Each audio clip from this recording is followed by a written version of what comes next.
Bien, ce soir, je voudrais parler pendant quelques minutes d'une chose qui est épouvantable. Je me suis levé ce matin, je jetais un coup d'œil sur les réseaux sociaux et j'ai vu un chrétien qui témoignait et qui demandait qu'on prie pour tous les vaccinés. Parce que selon lui, tous les vaccinés sont condamnés. Donc il demandait qu'on intervienne près de Jésus en espérant que ça allait sauver ces gens-là. Ce genre de bêtises, il faut vraiment arrêter. Dans le même ordre, vous avez la marque de la bête sur le front et sur les mains.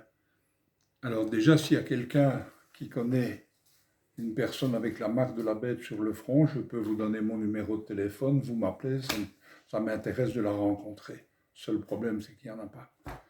Et au niveau de la main, il y a des expériences qui sont faites pour des raisons tout à fait normales dans la société qui évolue aujourd'hui. Mais on parle de peut-être de 200, 300 000 personnes sur 7 milliards d'habitants. Donc il faut arrêter. Je trouve un peu scandaleux, d'abord, qu'on crée un problème, parce qu'il devient grave ce problème dans la société. On ne peut pas se faire vacciner.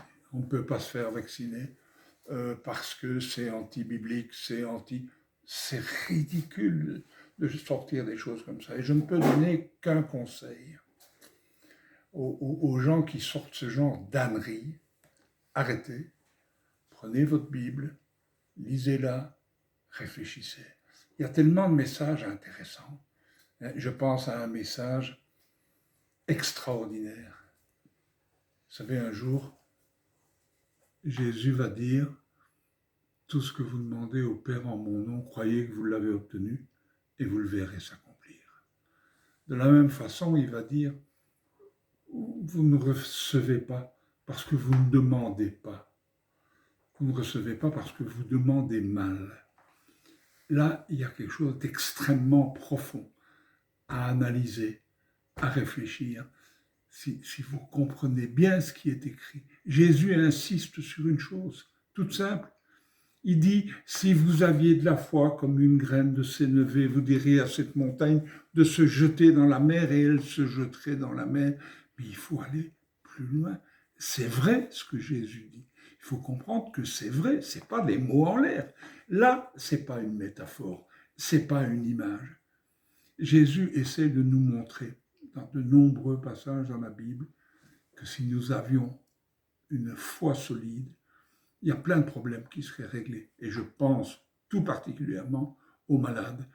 Moi, quand j'ai commencé à prier pour les malades, c'est des pasteurs qui m'ont dit « tu dois prier pour les malades ». J'y croyais pas. Je disais « mais le Seigneur n'a pas besoin d'un gugus comme moi pour guérir les gens ». Jusqu'au moment où le Seigneur m'a dit « tu pries ». C'était devant 1200 personnes à Toulon. J'ai prié pour une dame qui avait la sclérose en plaques. Et un quart d'heure après, j'étais en train de prendre un café. Et quand je dis un café, ça veut dire un verre de vin et un petit morceau de pain avec du saucisson. Et puis les 4 autres qui étaient avec moi sur la scène sont arrivés et m'ont dit « Ah, t'as raté quelque chose ?» Je dis « Ah bon ?» Ben oui, la fille pour qui tu as prié, elle s'est levée, elle est partie. Je dis « Attendez, c'est pas comique les gars.